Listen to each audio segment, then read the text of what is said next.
Welcome to Castle of Horror, the show dedicated to horror movies and awesomeness. This week we continue our Dr. Jekyll and Mr. Hyde retrospective with the 1971 film Dr. Jekyll y el Hombre Lobo, or Dr. Jekyll and the Wolfman, also known as Dr. Jekyll and the Werewolf. This is a 1971 Spanish horror movie, the sixth of the many werewolf movies starring Paul Naschy. And it's followed by the sequel, The Return of Walpurgis. Okay, bear in mind, if you haven't seen Dr. Jekyll Meets the Werewolf, we're going to talk about this movie from the perspective of horror fans who have seen it. So warning, spoilers ahead. From Denver, Colorado, I'm your host, Jason Henderson, editor of the upcoming Young Captain Nemo Quest for the Nautilus. With me from Austin is Tony Salvaggio, tech director at Rooster Teeth, lead singer and bassist of the band Deserts of Mars, and lead guitarist of the band Rise from Fire. Say hello, Tony. Howdy. Howdy. Also in Austin, Austin, Texas, y'all. Austin, also in Austin, writer of the long-running underground comic series Halloween Man and winner of the 2018 Best of Austin Award from the Austin Chronicle, Mr. Drew Edwards. Say hello. Hello.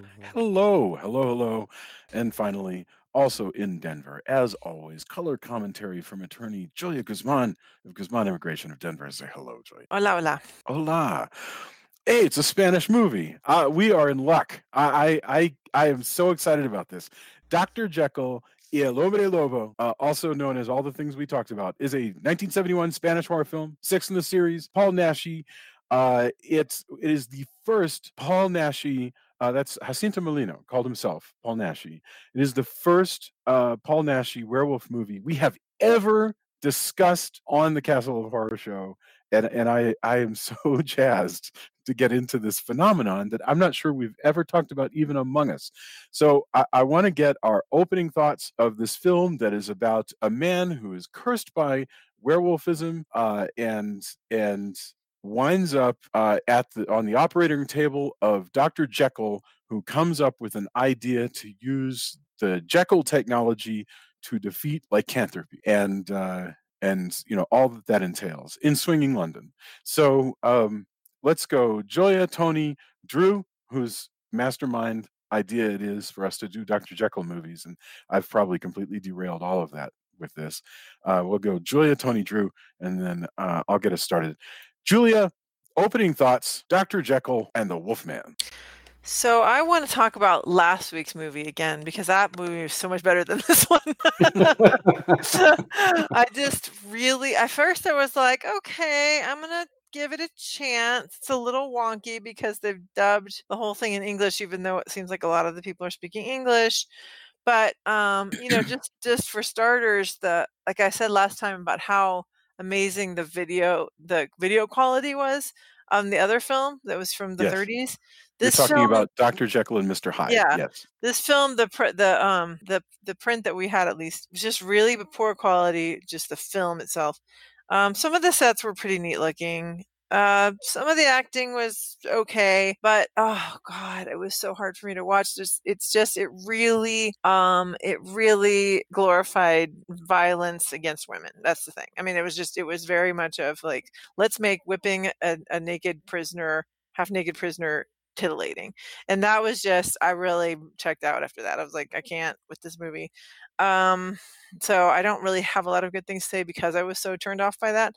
I think, I'm sure as we talk, I'll have some positive things to say, but mostly I was left with a bad taste in my mouth, sadly. So the trigger warnings that you would include for this movie are, certainly the sadomasochism, the whipping, the threats of sexual assault. And the sexual assault. Outright sexual assault. And the sexual assault. Not That's threats. true. The actual stabbing of a person and subsequent sexual assault. Right. Yeah. No, that's true. So there's just all kinds of straight up Eurotrash. Tony, welcome back to the world of Eurotrash. I'm curious. I know that we've watched at least one Paul Naschy werewolf movie back from our Something Weird days. What are your thoughts coming at this and trying to watch it with bearing in mind that you're going to have to talk about it? I mean, typical love story about a woman who watches her significant other stabbed and then she gets sexually assaulted and then, falls in love with somebody who is a werewolf, who then turns into Mr. Hyde, who then sexually assaults people. Also, that she and gets regular assaults people. Yes. Yeah. And kills people, murders them. All the great romantic tropes that you see in this Eurotrash movie. I don't know. I mean, I've seen, like, it would be a hypocrite to say that I haven't, watched a ton of this and that it's not part of my regular horror viewing. But I gotta say, the ultimate trashiness and constant repeated nastiness is not things I enjoy revisiting. There's some Eurotrash that's kind of titillating and sexy, and there's other things where, like, definitely just not really things I dig watching. And also just the nastiness of it all. Also, the werewolf it's interesting what they do with him. Who kind of is a super beefy werewolf in this one. Oh, sure. Yeah. Could definitely be like John Belushi's, cousin. It's part funny. Of the Belushi family. It's funny you said that because Jamie said he was like the handsome Belushi brother. Yeah, we kept saying that too. We kept saying that too. Yeah. And then we watched some classic SNL, and we were like, "Yep, for sure." He does. He's like the Belushi that had the good jawline. Right. It is.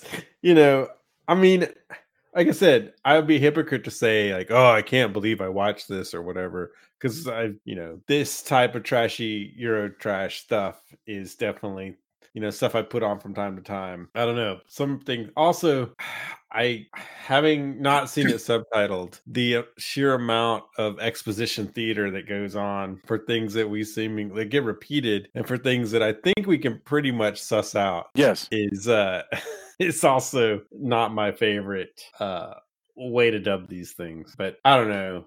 It is exactly what it is, and if you're in the mood for that, cool. But it's not something I would rewatch a lot of, I think. Yeah, I hear that. I totally hear that. Drew, and I absolutely, by the way, one of the topics I want to get into is the exploitation aspect of this Eurotrash, and maybe everything. Maybe it's impossible to find a clean Eurotrash. But Drew, what are your thoughts? Well, so I'm gonna break this down into two separate things. I have to talk about, like, Paul Naschy movies to me fit a particular niche as far as horror movies go, whereas you really like Universal movies and you've watched all of those, so you want something else that's kind of like that. So you go and you watch all the Hammer movies and you've now watched all of those. So what do you have left that kind of has that same kind of character, same tropes, like that kind of thing? And so this is the niche that this fits into, and I think that these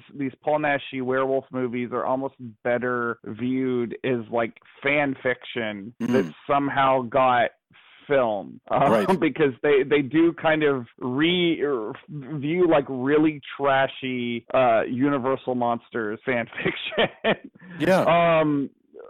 So there's that. And I enjoy this movie kind of as that, although I enjoy the first part of it when they're in Transylvania a lot better, because I think it's a much better werewolf movie than it is a Dr. Jekyll movie. And that's the other part that I'm getting into right here. I feel like in terms of taking our conversation of the themes of Dr. Jekyll and Mr. Hyde forward, this movie is very lacking. I know. I'm so sorry.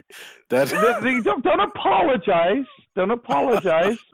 It doesn't really get to the Dr. Jekyll stuff until like the movie's basically over. So this movie is like 90% werewolf, 10% Mr. Hyde. And then, like Julia was talking about, there is this, like, especially with the Hyde stuff, there's this sort of sexual sadism, which I guess is kind of a part of like the whole Mr. Hyde thing. But this movie, because of the nature of it, because it is an exploitation movie, unlike the last movie we watched, it doesn't really have anything to say about that. It's just sort of there.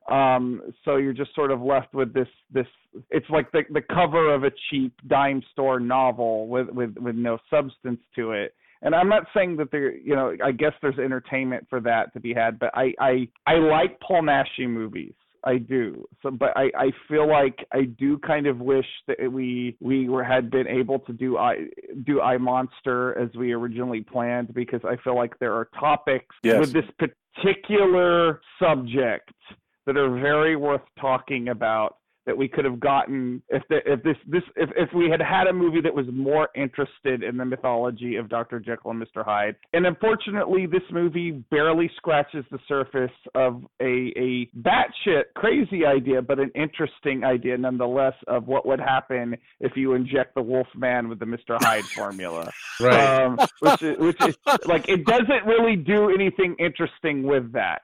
So, Right. and we could talk more about that. I could rant about that for a while, but I do like Paul Naschy movies. There's a lot of them that I like more than this one, which I don't think I have seen. I first saw this movie when I was like 15 or something. You're kidding. Don't think I've seen Wow. it. Yeah. I like The Werewolf versus the Vampire Woman a lot better than this. Actually, that's the one I always go back to. But anyway, I'll just turn it over to you, Jason. I agree with you completely. I mean, maybe if I went back and watched Werewolf versus Vampire Woman, it might turn out that also was, was a somewhat, maybe that's just as exploitative. But I don't remember. I've never seen this movie before at all. And, maybe we should go ahead and take an extra week to dig up something else just to give us 3 decent Jekyll movies. Having said all of that, I'm really glad to some extent that we watched this, because it's I do think we need to add an extra Jekyll movie, because I think we lost that at the last minute. We found that we couldn't find a legitimate source for I Monster. But this is fascinating, because there's a lot to talk about here, especially as far as what the heck are they thinking? I like your analysis of Paul Naschy's werewolf movies as being, this is a guy who became a director and had a sort of singular vision of kind of continuing his own bonkers Eurotrash version of the universal horrors. Those are definitely the ones that he's thinking about when he's doing Hyde and he's doing the werewolf and everything.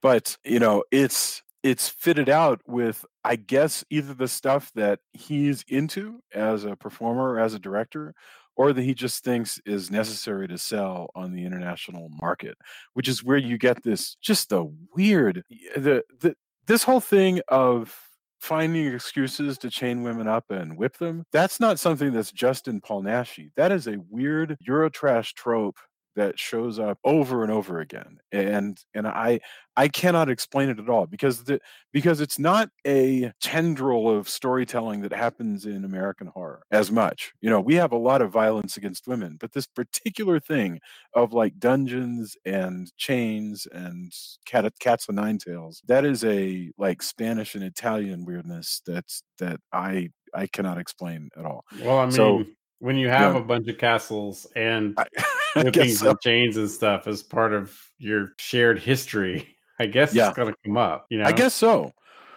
And I wish that we could go back in time, like that we could get into a time machine, go back to 72 and interview men and women who are coming out of the drive-in and go, hey, what did you think of this movie? Like, what do you think of like all that scary stuff? What do you think of the violence against women and so forth? I would really love to know what a 72 audience would say, particularly the women on these dates. Would they be like, oh, I don't pay any attention to it. Oh, I just use it as an excuse to hide, in the car or make out with my boyfriend or whatever. Do people, in other words, are we just so woke that we don't get this, or what did they think then? And I literally have no idea. I don't know. And I mean, you're also talking to a person who just went to a show with one band, Savage Master, who a friend of mine plays drums for. They're pretty cool, but they wear chains around their necks and executioner type hoods. Sure. And the main lead singer, she's always in some kind of leather and chains and stuff like that. So we're carrying on this tradition, followed by but that's them, that's all of them, and she's in on the thing and she's okay with it. Right. This is like a completely different thing than that. I'm with you. It's two different worlds, having somebody be like imprisoned and abused and versus people being in S&M or something. Right. Oh no, you're totally right. I'm just saying that we still live in a world. It's not just 72 where the tropes we've we've left chains and whips and stuff behind. Right? Okay, but let me ask a question that's about why, this. That's why 50 Shades and 50 Shades of Grey and 50 Shades Darker or Grey or whatever it is, Darker, have been like such huge things, because that's not something that we've left behind. Okay, so let me ask you about this, and Julia, you can answer because you were the one who found it the most offensive. So that so I think you're the best person to answer. But I do speak for all women, after sure. Sadly, on this podcast, and that's not usually our intention, but as we turn towards Julia, what do you think about this? Speaking for not a guy vis-a-vis the women's movement, bearing in mind this is a 1972 movie, and Rosemary's Baby, this is not, but when you go to a show like a concert like that, if it introduces all of those elements, you're clearly looking at fantasy. Is it possible that there can be a healthy use of the kind of sadomasochism on display here that is titillating? I guess I'm trying to figure out if a person could enjoy something like what they're seeing here and not be traumatized. In other words, is it possible that there are more answers than a particularly woke answer? I don't think. I think that there's where the line is whether a woman wanting or allowing herself to be tied up and whipped and whatever is, if there's a problem with her or not. That's where the line is. So some people would say, no, if she's okay with it, then it's fine. Other people would say she's only okay with it because society and or her own personal past have taught her that it's okay. That's where that line is. But this is not. I don't think anybody's going to say that that being titillated by this is okay in today's culture. I mean, it's like it's going to be the way it is because that's human nature, but it's not. I think if you made this movie today, people would be really pissed off about it, or I should say they would probably wouldn't watch it, most of them. But so I just think it's a different kind of thing than the like I say, than the 50 Shades of Grey line, which of course is that's very controversial. There's so many people that are like, that shouldn't be, this guy, blah, blah, blah. But, it's just, I think in a situation like this, there's not any suggestion that this woman was okay with what was happening here, even if all of her grunts sound kind of sexual. But yet it's intended clearly to be tittillating. Of course. We, as the viewer, are intended to find it. But I think that's a huge problem, personally. Yeah. Like I'm just saying, yeah. No, I agree with you. It's problematic. An extra layer to this because of the fantasy component is the guy that is beating her up is a guy that she was previously, admittedly he's a werewolf, but that's a whole other thing there. But it's a guy that she had feelings for, and they've turned him into this terrible, abusive person. Yeah. And so like that as like a kind of an under layer of just kind of, again, this movie's not interested in dealing in the psychological ramifications of that at all, but if you sit there and you think about it, kind of sad. And it's his corruption. Upsetting. His corruption is on display, right? And in a sense it's weird because he's kind of double corrupted, because not only is he a werewolf prone to fits of violence, but then he becomes an even more evil human. So he doesn't even have, which he wasn't before. We should actually have the respite of, he was a good guy that she fell in love with, who saved her. And with that, he's a werewolf, he's prone to violence. Now he's just gonna be violent no matter what he is. As long as so why don't I take it from the top and get us to discuss? I was going to say we should actually do a little synopsis. Sure. So just really quickly, we open in London, where the grandson of Dr. Jekyll, or whatever, is a descendant of Dr. Jekyll, is at a party, and he meets this lovely married couple. The sexy young Cheryl Tiegsy Justine and her slightly older husband Imre are going to Transylvania because he's going to look at his the village that his family came from. So they head off to Transylvania, and it's bad news because when he goes and checks out the graveyard near where his family was buried after they have some car trouble, they immediately are set upon by a bunch of Eastern European ruffians and are saved. Well, they are half of them saved. 50%. The woman is saved by a superhero werewolf.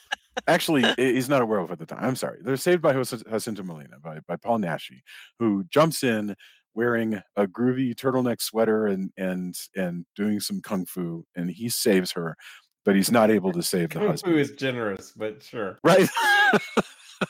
Does some fighting. And Stage fighting. He takes them back to his castle, and when she wakes up, she is now the guest of Vladimir the werewolf. Suddenly wearing a badass black dress, but who got her into that is the big question there. Yeah, he has a lot of dresses for her to wear. And, well, I don't know. She might have had some of that. They had belonged to the old witch. Yes. Oh yeah. She's very fashionable. Right. But the old witch, so-called, is actually the old witch, who we're pretty sure is our age, but whatever. Right. She may have had some of those clothes with her in her luggage, but not the black dress, because the black dress gets put on her by somebody else. While and just to bear in mind, husband is dead. Okay, the Imre got stabbed by the ruffians, and so now Justine gets over that pretty damn quick. Well, she's getting over it. She's a guest in the castle, and the only problem with her, I guess, growing feelings for Waldemar Daninsky, her new host, is that she's watching him one night and she sees that he walks out into the courtyard and transforms into a Wolfman. I mean, like a full-on Universal style Wolfman. Right, because he's not a wolf. Because he's not on all fours, and he doesn't have the face of a wolf. He's just a very hairy, weird-looking man. I think saying that he's a straight-up Universal Wolfman, just like how Tony said saying it's kung fu is being kind. Yeah. The person who did the makeup of this is no Jack Pierce, Jason. Okay, true. Well, he's a werewolf. He's the full whatever the budget decided they could do. Oh, I accept him as a werewolf. Right. Okay, fair enough. He's the best werewolf they could do for the budget. Sure. And that's But they clearly are taking their general sense of what a werewolf looks like from the Jack Pierce concept. Right. Where he's going to be a guy in like blue jeans or tight pants and a sort of snug shirt, and he's everything very, very hairy. Yeah. And what I really love that they take like from the Lawrence Talbot Wolfman and kind of pull it forward in concept is from here on, every time we see him turn into a wolf, if there are people around, he eats them. That's the hilarious thing. He is he's a hero, but the movie does not let him like luck out and not eat whoever happens to be around. If you are around him, he will take a chunk out of your neck. And it's just so, I just love that. I love it because we're okay with it as long as it's rapist, basically. Sure. It's like when RoboCop shoots the rapist in the dick. You're okay with that. Yeah. Right. You don't want that to happen at your local grocery store. Well, at one point later on, does it? It's fine. Right. He kills all kinds of people, though. He kills women. He kills random. Yeah. There's a point where he kills that poor nurse. He's in an elevator. In that it's really keeping with A, kind of legend, and B, American Werewolf in London. Becomes part of the central plot if he's just attacked whatever and doesn't remember it. So right. No, that's exactly it. This movie, though, look, I'm not saying this movie is deep or has actually given this stuff any thought. I'm just saying that with Talbot, because all those killings took place off screen, typically, you didn't have to like look at Lawrence Talbot feeling bad about himself and go, oh, it's not so, you'd kind of be forgiving because you didn't watch the people get killed. In this movie, he's running around with blood dripping down his face and big swaths of rapist skin hanging out of his mouth, and it's then when he turns back into handsome John Belushi, you're like, yeah, but you do turn into a werewolf and eat people, and so that's kind of effective for me because it makes that's why I'm saying this is question. A much better werewolf movie than a Mr. Hyde movie. And I think, although Tony kind of started to touch on it, the thing that I wish they would have maybe spent a little more time on is like the fundamental because there's a lot of similarities between the Wolfman and Mr. Hyde as characters, as they kind of represent that id part of the human psyche, but there's like an innocence sort of about being a werewolf that is not present. We don't give that to Mr. Hyde, because Mr. Hyde is consciously sadistic as opposed to animalistically sadistic. Yeah, well said. Mr. Hyde knows that what he's doing is wrong and he enjoys it, whereas the Wolfman is just following his animal instincts. Although go ahead. If you go back to last week's movie, the idea is that animalistic side is the evil side, according to that movie, which is why he's so that's true Neanderthal. Yeah, that was the idea there. So which makes this again. It is Eurotrash. It is what it is. But I think the idea, it could have gone a lot further into it, and it doesn't, because it's going to be kind of the movie it is. Right. Which is sleazy. The movie is like 80% set up. Right. Yeah, it's a really good point. But the idea that the human evil side, what happens when you have the human evil side that wasn't there before and the werewolf animalistic side? So there is no innocence in this being anymore. That's interesting, and you can pursue that. They didn't really. They barely, but that. You could do a lot with that under, with a different script, or maybe even who knows what it was, the subtitles, because I haven't seen the subtitles. So, well, remember though, I believe this is another MOS movie where they just dub it into whatever market they're shooting it for. Sure. So that a lot of these actors are speaking English and they're dubbed in English. I think the whole thing was probably shot silently, right? In fine Mario Bava fashion. But when it's 40 minutes into this 90-minute movie that we finally get to, Justine has fallen in love with Waldemar, and they've gone back to London, and she's gone to Dr. Jekyll and said, "Can you cure my friend? He's a werewolf." Dr. Jekyll is like, "I was always in love with Justine, before she got married, so I'm going to do this for her." Because and here is his brilliant plan. We'll get into his scary assistant in a second, but his brilliant plan, once she goes to him, it shows up, says, "Hey, my husband was murdered. I got a new boyfriend. He's a werewolf. Can you help him?" And he goes, "Here it is. I have the Dr. Jekyll and Mr. Hyde serum. I have the Mr. Hyde serum. I'm going to wait until the full moon. I'm going to inject him. He'll turn into a Mr. Hyde." They call it that, by the way. He'll become a Hyde or a Mr. Hyde. It'll be his Hyde. He'll become a Mr. Hyde.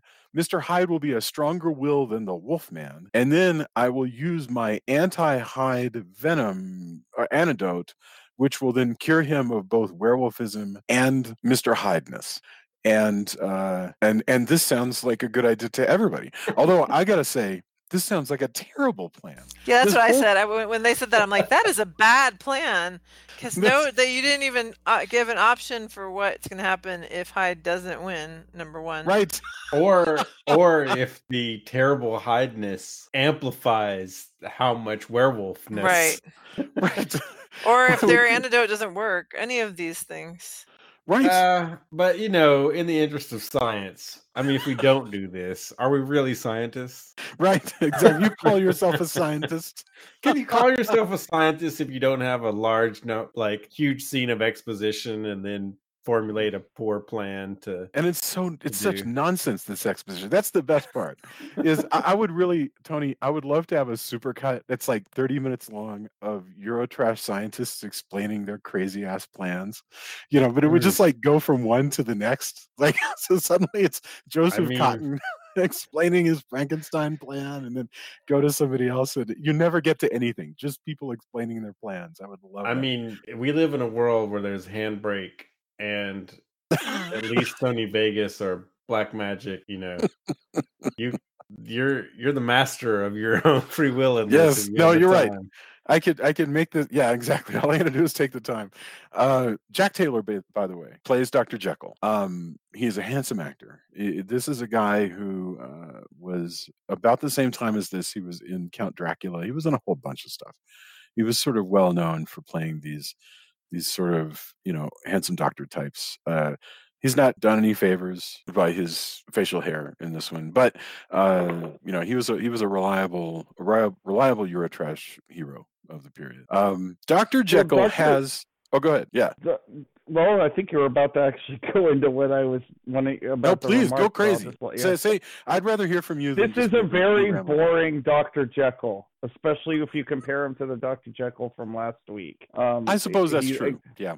He's almost an afterthought, and like even the fact that he's the original Dr. Jekyll's great grandson or whatever. Yeah. Nothing is done with that, and I think that's the stuff that I find most frustrating about this movie is that there's a lot of fun crossover ideas here. Again, they're crazy, they're convoluted, they don't actually make sense, but they could have been fun if they had explored them to their fullest, pulpiest potential. And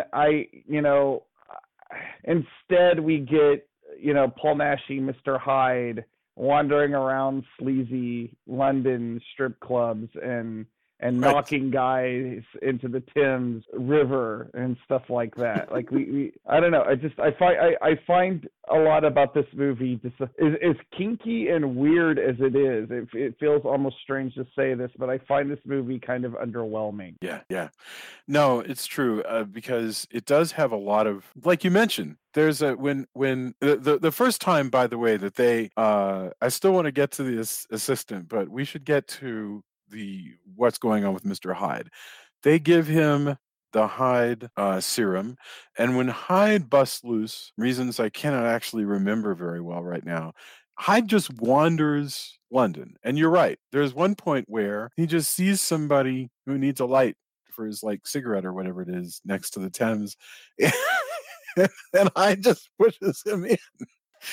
This is the most. You gotta imagine, if they'd given him less, he's like a kind of pseudo Hyde, so he's just knocking food out of people's hands and throwing their drinks in their faces. It'd be he's such a jerk. Be like that. Did you guys ever see the Saturday Night Live Christopher Walken where he was doing the super low key version of the Dead Zone? Yeah. Where he's he touches people and then he gets that thing that the Dead Zone guy would get. And he go, "You're gonna get an ice cream headache."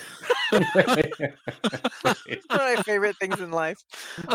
But yeah, where he's just he's ramping up to Hyde, so he's just being a jerk, pulling people's cigarettes out of their hand and throwing them down and smashing them. Oh man, hate that guy, Mr. Hyde. And he cackles insanely as if he's full blown Mr. Hyde. Yeah, that'd be amazing. But then he ramps up to pushing people off, and then gets worse to killing. But it'd be nice if they were just ramping up. So wow, I see where his evil comes from. He just his look is amazing. By the way, he looks like a Basil Gogo painting of London After Midnight guy. He does.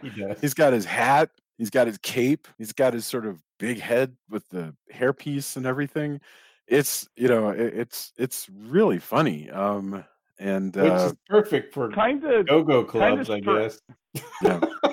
It is kind of strange though that he's walking around in a cape and top hat with a cane, like a Victorian gentleman, even though especially when he goes to the go-go club or that's what I'm saying. He goes, he's like, "Hey, this is my thing. I'm gonna go to some go-go clubs."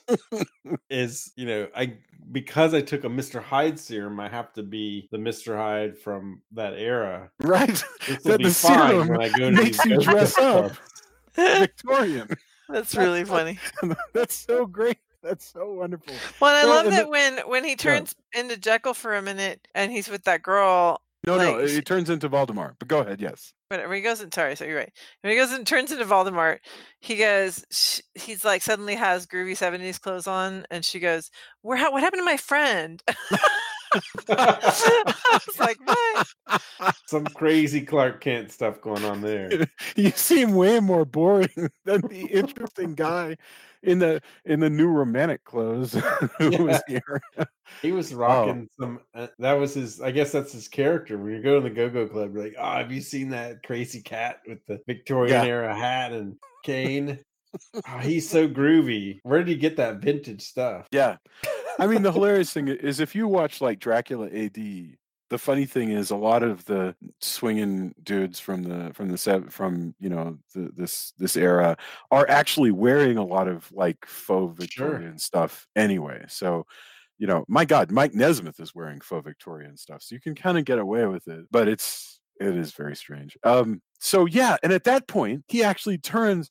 That I'm not completely clear, but this is, again, he's there in the Go-Go Club. And if you watched the cut that I think is on YouTube, the American cut, you don't see any of the nudity. So I think they just cut the Cat o' Nine Tails stuff out. But they and Julia, maybe you would have done well with that particular edit of this movie where you just cut most of that crap. The nudity is not the problem that I had. No, but I mean, all the nudity in this movie happens to be accompanied by people getting whipped. So, yeah, like, if assault is the problem, right? I'm with you. This is the whole argument for Europe versus America, right? Like, no, for sure. Well, we wouldn't want to show that sex scene, but hey, chain gunning people into, cut them up. Sure thing. Yeah. Let's do that. But oh my goodness. Can we show breasts? Oh, that would be terrible. Yeah. No, you're right. That is you've nailed it. But he does when he changes back, he's sitting there, girl comes back, hey, where did my awesome Victorian dude go? He's like, I'm sorry, it's just me, Paul Naschy, in a turtleneck. And then it's moontime, and so he turns into the werewolf. In a disco. He gets no rest. Yeah. Straight from Mr. Hyde. Full alter egoing, Tony. I mean, like it's hard. Double alter ego. I want to go back to what's the strangeness that's going on back at the headquarters of Dr. Jekyll, which seems to be I don't know, a big attic or something. I'm not really clear. He's basically got it's his mad scientist lab, right? Yes. And it's like it's a big area and a dungeon, evidently. Yeah. I mean, in a pinch, it works as a dungeon. And basically, Dr. Jekyll has an assistant who is this very hot woman. What is the character's name? It's I apologize. Sandra. Yes. So Sandra, his assistant, she is very jealous because she is in love with Dr. Jekyll, and Dr. Jekyll is in love with Justine, and Justine is in love with Waldemar. And so she decides, and she says something clever like, people in love with you can ultimately, the greatest love can turn to the greatest hate. And eventually she stabs him in the back with a screwdriver. And decides that she's going to run because she's jealous, and also because she has this crazy idea that instead of curing the Wolfman, they should keep the Wolfman as proof of the efficacy of the Jekyll Hyde solution / antidote, and not because holy shit, we found a Wolfman. Because it seems like that alone in science would be like, look, dude straight up changes into a werewolf on the full moon. But my God. No, well, if he didn't murder people, that'd be fine, because it would be like Oz on Buffy. You just kind of chain them up for a night or whatever. Do that exactly, but for one or two months. He seems like he's an okay guy aside from being a werewolf. Yeah. Yeah, right. But she's not concerned. She's wanting to prove that the Hyde serum part. Right. When there's also, by the way, a legit werewolf. Yes. And in his castle, a witch. Yeah, that's true. But she got beheaded by the ruffians. Yeah, but angry angry villagers, right? Yeah, that's true. You can't have that was back in the Euro part of this Eurotrash movie, right? I think London's still part Euro. Yeah, that's true. Just to be fair. So the assistant, how naive is Dr. Jekyll to think that this woman wasn't going to turn on him, because she reeks of treachery from her eyebrows down. Right. her painted on eyebrows. Yes. Like she's got the Spock eyebrow. I think he has to be pretty naive, which actually in general he's, as it turns out, one of the least evil people in the movie. Oh, absolutely. He's a nice guy. Yeah. Which he seems like he would be. When we first meet him, like, oh, this guy's probably up to no good. He's got the serum, but it ends up his assistant's the true evil. Yeah, I guess he's just, well, she's my assistant. What could go wrong? She says weird things. Like, I don't know. He's like the science version of Kenneth from 30 Rock. I don't know why you would say that. That's very strange that you would talk in that evil voice with all that plotting. I surely don't expect a screwdriver to the back. Right. Yeah. I mean, she's constantly saying things, and he's like, well, let's switch back to science talk. Right. As opposed to how obsession turns into danger or whatever the heck she's always saying, or jealous assistant gonna kill you. Is that the signs are all there. Especially when she walks in on the other chick, like giving him a very long kiss on the cheek or whatever. It's like, yeah, that's not good. Yes. Right. She seems kind of into Hyde, though, so I just don't understand. Like, she has the formula. Why doesn't she just shoot everybody up with it and have, like, a weird Mr. Hyde orgy? Like, since it's obviously where this movie's mind was. The fact that she thinks she can control him is so crazy. Like, she's like, you're going to do what I say. And I'm like, why do you think that's going to work? Because there's nothing about this guy that says, and she's disabused to death the moment he shows up, right? The moment he's free, he's like, no, I'm tying you up and I'm going out to hit the clubs and kill some random women from the record store and whatever else. Judging by her demeanor, the answer would be, have you seen this? And then she, throws her hands down. Why would he turn on me? Right. This right here. And then she's so surprised. Obviously she's as naive as Dr. Jekyll. Yeah. Well, yeah. I mean, in her way, yes. But so once you've been told you're the hot assistant for long enough, you start to believe you're on hype, and also that you could control a Mr. Hyde. So Justine is still alive. Dr. Jekyll's still alive, it turns out. I don't know where he was hiding. And he frees Justine.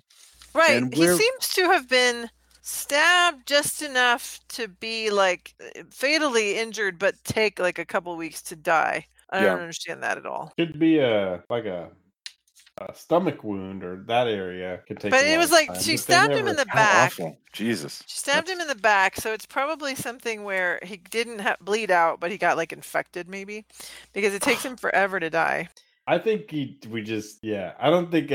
think we thought about this more than how than the people making the movie. Out. So when he does die, when he finally dies, it was sudden.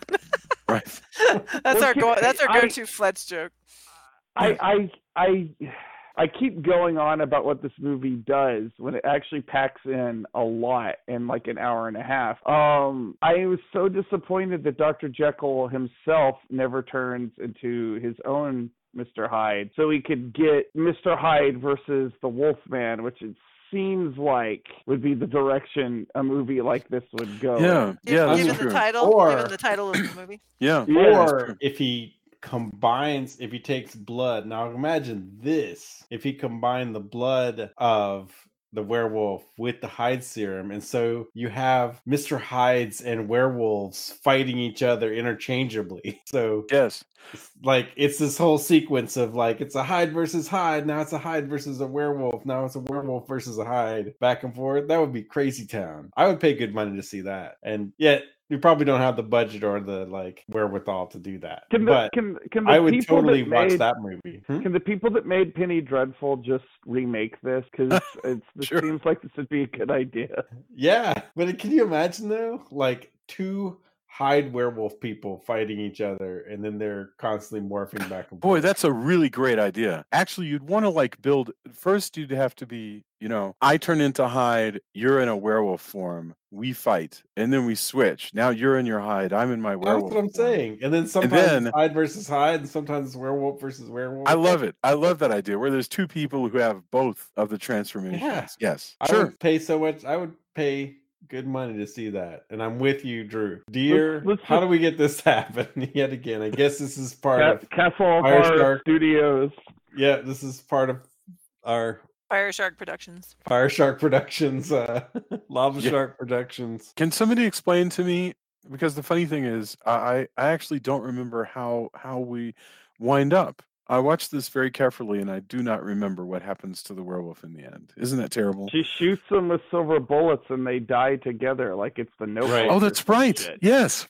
Well, that's what I was confused by, because I know that he comes back in other movies. I'm sure they figure out some way for him to come back. But yeah, they Justine manages to cure him of the werewolf curse by shooting him with one of the silver bullets. And they die together. Yeah. I memean, cure.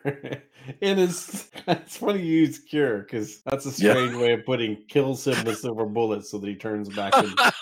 Because in that case, every werewolf is cured when shot with a silver bullet. But we don't usually say that. We usually say they were killed by silver bullets. True. That's true. I mean, you're technically correct, but it's a funny turn of phrase to me. He's cured. I mean, he's dead. I think that actually death cures a lot of things. And now that you're... Well, we cured him from cancer, and by doing that, we mean we killed him. No longer... Right. Nothing is reproducing at this point. Yeah. It is a cure. I don't think a person with lycanthropy would find that an acceptable cure. Yes. But...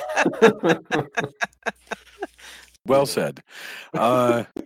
So, all right, that's the ridiculous Dr. Jekyll meets the werewolf. The one thing I love about when we cover something like this is that I feel like we're probably, we're giving it a lot of thought and attention that maybe hasn't happened in the 40 years since it got made, or 50, or whatever it is.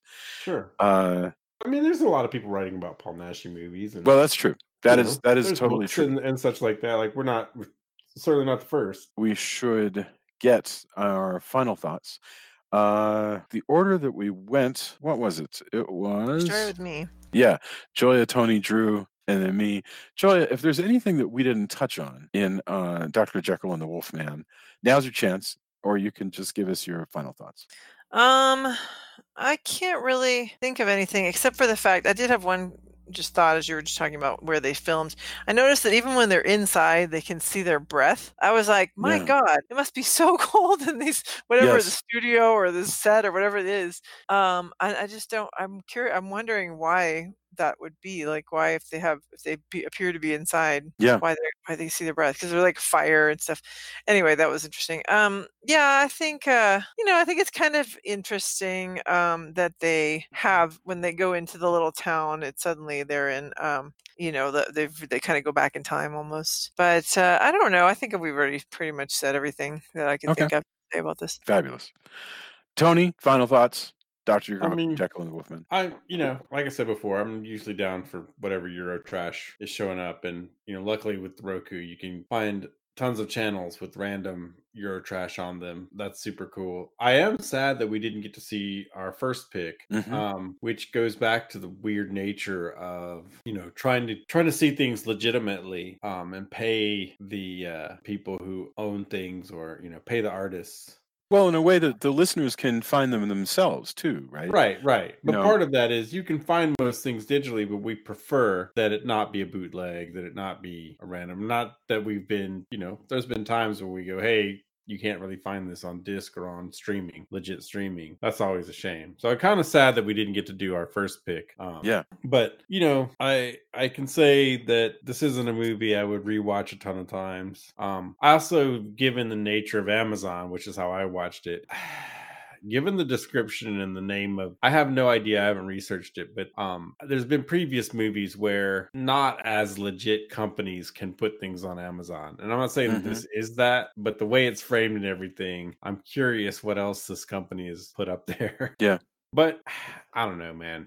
I hope that people are getting the correct accreditation and the correct compensation for these things. But yeah, it is exactly what it is. I think some of the things we posited would possibly make for perhaps stronger movies, but that's kind of a cop-out, because I'm guessing the filmmakers were making exactly the movie they wanted to make, which has this flavor and this feel. So I'm glad we discussed it, but it's not a film I'm just, go out and see this immediately, Yeah. Mr. Drew, final thoughts. I'm just concerned that people are going to think that I hate Paul Naschy movies. I know. You said you like them, and we do too. I actually even, I did a whole issue of my comic book where I paid homage to Paul Naschy before. So like I do like the guy's work. I like parts of this movie. I don't think it's one of the better I don't think it's one of the better entries in this series. Although they're all, it would be disingenuous, it would be dishonest of me to say that they don't all have a little bit of this flavor to them. But the sadisticness and the way it's it's not, to me, it's not even the you ask the question of how this how the sadism makes you feel, and to me it's not the sadism so much as it's there with nothing to say about it. And I have to go about that. I would be fine with the sort of weird S&M stuff, if and the weird sexual sadism, because again, I think that is kind of part of the whole Mr. Hyde thing. But this movie has absolutely no interest in saying anything about it, so it makes it a little bit more problematic to me. Like, if it had some sort of thought process behind it, I think I would be more okay with it. But I'm glad that we talked about it. I'm glad that we did finally do a Paul Naschy movie. I kind of wish that we had done a different one, but we'll probably do more, honestly. Yeah, I'm sure at some point. Also, if this is your entry, I mean, there's a couple of Paul Naschy books, including a biography, Paul Naschy, Memoirs of a Wolfman, and then there's a lesser. Seems like people aren't as enamored with the Human Beasts, the films of Paul Naschy. But if that's your thing, or you want to learn more about it, there's easily accessible books that and I'm with you, Drew. Like, I don't want it to seem like, oh, this guy, this particular film though wouldn't be my favorite Paul Naschy movie. So. Wow. Okay. Well, thank you. Actually, that was very thoughtful. I completely agree. We wanted to watch iMonster. The only place iMonster was available was on I think like Vimeo or Dailymotion or something like that. It was clearly a bootleg. And the main problem is, even if we were to go with that, you can't actually watch it. It was very difficult to watch like on a smart TV or on a Roku. So people would be stuck watching it on it. And we really want to give the listeners the chance to like watch whatever it is that we're talking about. So we were like, you know what? At least Jekyll Wolfman is available on Prime, and we would have gone with available on YouTube, but iMonster wasn't even on YouTube, because YouTube is on all your smart TVs. So that's fascinating to me, that somebody has money in iMonster to the point where guaranteed somebody has posted that to YouTube and it's been taken down. So there we go. Yeah. And it used to be on Prime, and it's not anymore. If you have Roku, Dailymotion, and Vimeo are both, you can get those channels. It depends on the Roku device. Because that's right. I think the Dailymotion one was taken down. Because I have a couple Roku devices, and they didn't have either of those. I think it has a lot to do. I'm just guessing. I'm just totally guessing. But if they work on some devices and not on others, then it probably has to do with which DRM they support. I'm just guessing. I do know that there were some of those channels that worked on older devices that don't work on newer devices, because they've updated not just DRM, but how they program things, and also the legality of having those. So there you are. Some of those you can still get through private channels if you decide you want to add private channels, but that would be a barrier to entry that we don't want to introduce. So right, well said. So there we go.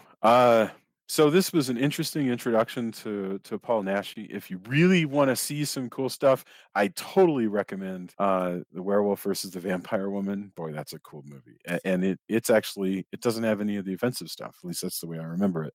And it was also The House of Psychotic Women, was not directed by Paul Naschy, but he's the star and the writer. It's a really cool like giallo picture, actually, and the title of our friend Kayla's book. Yeah, that's true. Which is she has this feminist theory book about horror called House of Psychotic Women, which is an awesome title. Part autobiography, part. Yeah, and she's a brilliant writer. Does a lot of stuff. Yeah, for sure. She's pretty fantastic. Check out her work. Which you can get through House of Psychotic Women. She does stuff for Miskatonic University. Miskatonic U, I don't know if she has a university, which has chapters all over. She's pretty badass. It's almost an endorsement. And in fact, we should do our endorsement. I'll start there. Yeah. Julia, you were first. What did you have to? I know you haven't read House of Psychotic Women, so what is your endorsement?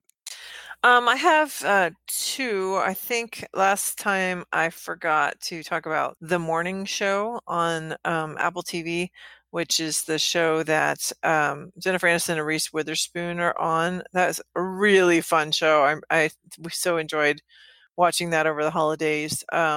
Just a really neat, I mean, I'm sure it's not super realistic, but it's a really neat sort of look at what it might be like to be on a show where the anchor gets fired for sexual inappropriate behavior or whatever, a la, Matt Lauer kind of, and it's Steve Carell is that character. So that was a really neat show. I can't wait for the next season. And then today I decided to watch the Gemini Man with Will Smith, and it's actually way better than I expected it to be, given that I kind of had heard not great things, or I feel like I don't actually know what I heard. I just feel like there was bad juju in the world about it. But no, it's actually really fun. I mean, there was a little bit of, just a little bit of the Uncanny Valley stuff that's kind of off-putting about the young Will Smith. But other than that, and I kind of got over it pretty quick. Like at first it was just like a little like odd, and occasionally it would be, but mostly, I thought it was really exciting and interesting film. I liked it. It was neat to look at. A lot of beautiful colors and neat action scenes. So yeah, I don't know why it didn't do better. I'm sure that people have their reasons. I didn't read anything about it, so I'm sure out there's probably very thoughtful reviews. But anyway, I enjoyed it. We just watched that tonight, actually, as well. Oh, really? Funny. Rain didn't have the same. I thought that the use of CG in the fights is weird because Ang Lee can direct good fights. Yeah, it felt a little computer gamey every once in a while, but that's okay. Things don't. And anytime there were people moving, and there's a character moving closer to the end, and it's supposed to be super powered. Instead of switching back to his traditional wire fu kind of ideas, they decided to use CG to make a person. And again, it's almost always time and budget. Like nobody's going to set out to make bad CG. But as a person who watches for this all the time, that really bugged the hell out of me. But I liked that part. I thought it looked really cool. Like I thought when he's like doing, because I thought it did look kind of kung fu-ish when he's spinning through the air and stuff. I just thought it looked neat. But like I say, there were some times when it felt a little computer gamey. But that particular scene that you're talking about, I felt like it looked pretty cool. I enjoyed it. I was like, is that a stunt guy or is that? No. We're talking about two different things. There's the scene leading up to that where he's like running around and scaling things and jumping. Yes, that's when it felt computer gamey. Yes, yeah, correct. It looks like. But then when he's actually fighting, the fights were fun. He does like those cartwheels in the air. I thought that was really cool looking. I'm pretty sure that looked real enough. There's some other stuff where they're fighting against each other. I don't know. Anyway, I thought it was decent. There were parts, and I only get frustrated because I know there's like really good stunt people and really good choreographers. And also when I see bad CG, because of my industry, I'm going to side with the animators and go, I'm pretty sure they probably just didn't give them enough time to really do that. You know what I mean? Mm-hmm. So it could be, or the budget or whatever. And so those things took me out of it. But no, I mean, it's not Mission Impossible, but it wasn't bad. It's too bad that didn't make much money. Because I think it came and left really quick, and that's why I didn't see it in the theater. It was gone before I could check it out in the theater. I try to go to the movies as much as possible. So yeah, good point. But I'm with you. It was solid. Yep. So excellent. The Morning Show and the Gemini Man. Tony, what about you? Oh man, I haven't had much time. I've been practicing for shows coming up with both Rise from Fire and Deserts of Mars. We've had some good reviews for Deserts of Mars, so that's pretty cool. If you haven't listened to the EP, please do and tell people about it. But that's my self-serving part. But I also saw 1917, which is really strong. It's a World War I movie. So it plays like that, but I thought really awesome. I mean, Roger Deakins' cinematography is going to be really good, right? Everybody in it's great. If you're in for a really hardcore World War I movie like we make them, I mean, I guess it's not as hardcore as it could have been, but it still doesn't pull any punches. It's a flow, we have to get this character from point A to point B, whole point of the movie. And there's been a lot, much ado made about how many cuts there are and how much is one shot action. Knowing that it was hard for me to check my brain and go and try to outthink it, which sucks. I wish I wouldn't have known or thought about that. Yeah, beautifully shot, really well done, awesome acting. If you're in the mood for that, 1917 has what you're looking for. It was done really, really well. I was amazed by it, and it just felt like, the funny thing is, to me, it felt like a tour of World War One. It was like a ride. And I'm not mocking it at all. It had the effect of me of being like, you're on a ride. This is a dark ride through World War One. Yeah, we're gonna start here and just keep moving. It's kind of how you structure a ride, and when you're talking about that, because there is a time component. You've told the character, here's your very compressed time component. You have to do this. Yeah, and that's how you structure that. Done really well though. Oh, very well. This isn't a negative to me at all, and I think sometimes when movies sort of fail to structurally compare to the way people are accustomed to seeing a movie be, it makes them write about it as though that automatically disqualifies the movie from something. God only knows what, right? But it's not. It's just like this is the way this thing is structured. It feels like Disneyland built the most immersive, World War One dark ride ever made, and it takes 90 minutes to get through it, and you are there, which is also, again, if you haven't seen They Shall Not Grow Old, definitely as a companion piece to this, again, I'm gonna say check it out. Yeah, for sure. Mr. Drew, what are your thoughts? What do you have to endorse for us? As far as like the impersonal stuff, I can go on and on about how much I hate most sitcoms. I find them anxiety inducing and not funny. Really? So anxiety? What do you mean by that? People behaving stupidly or callously, and amen to that, brother.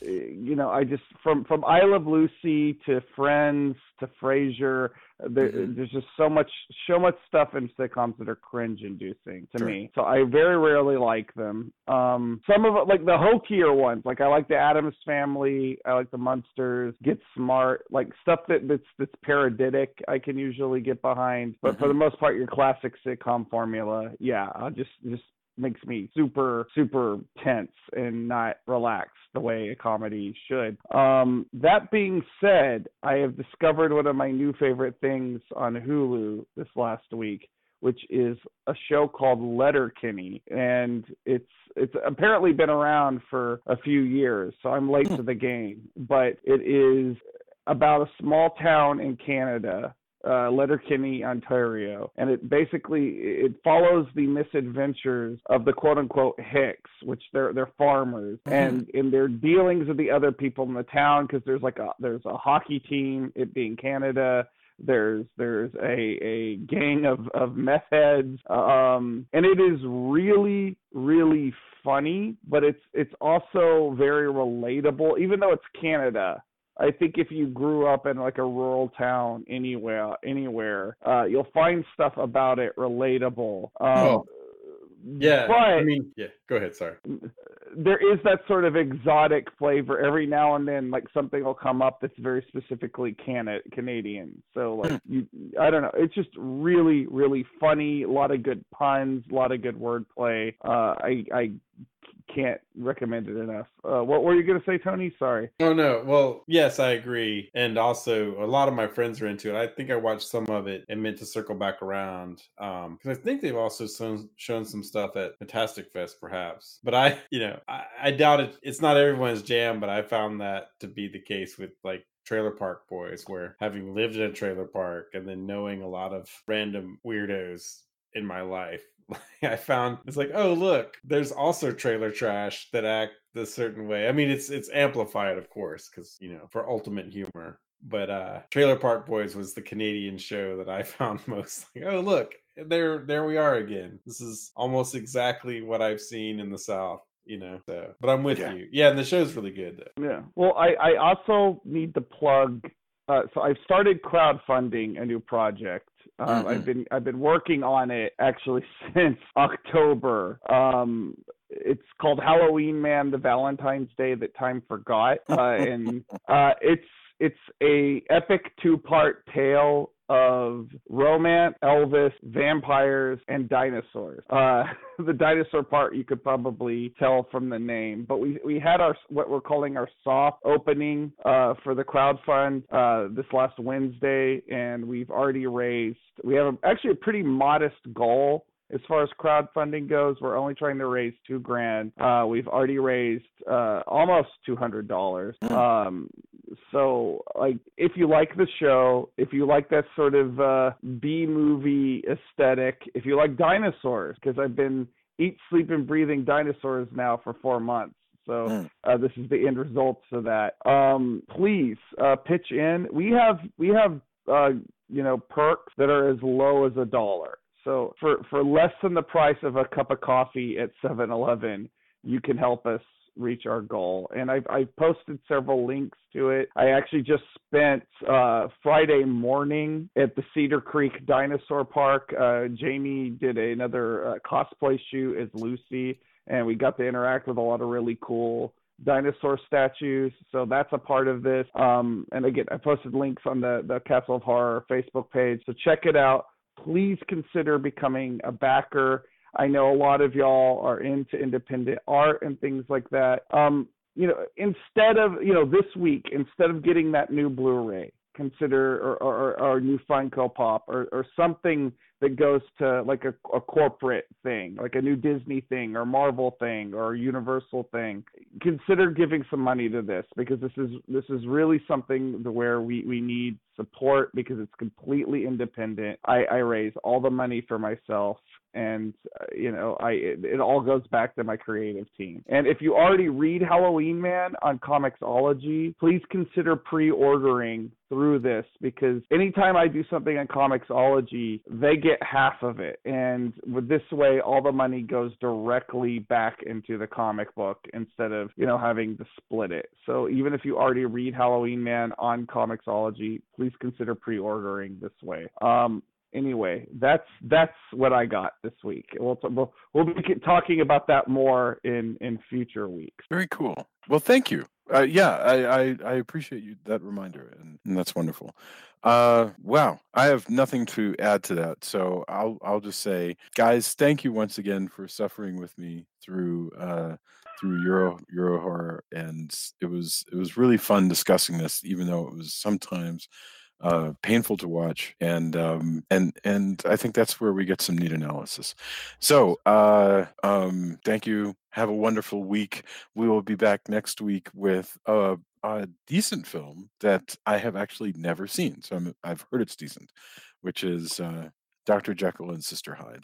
So bearing that in mind, everyone be excellent to one another. If you come to the Facebook page and have something to say and you think we were deeply unfair or unforgiving or misunderstanding of the various scenes in this film, let us know and we will totally answer you, or you can take it up with one another. Yeah.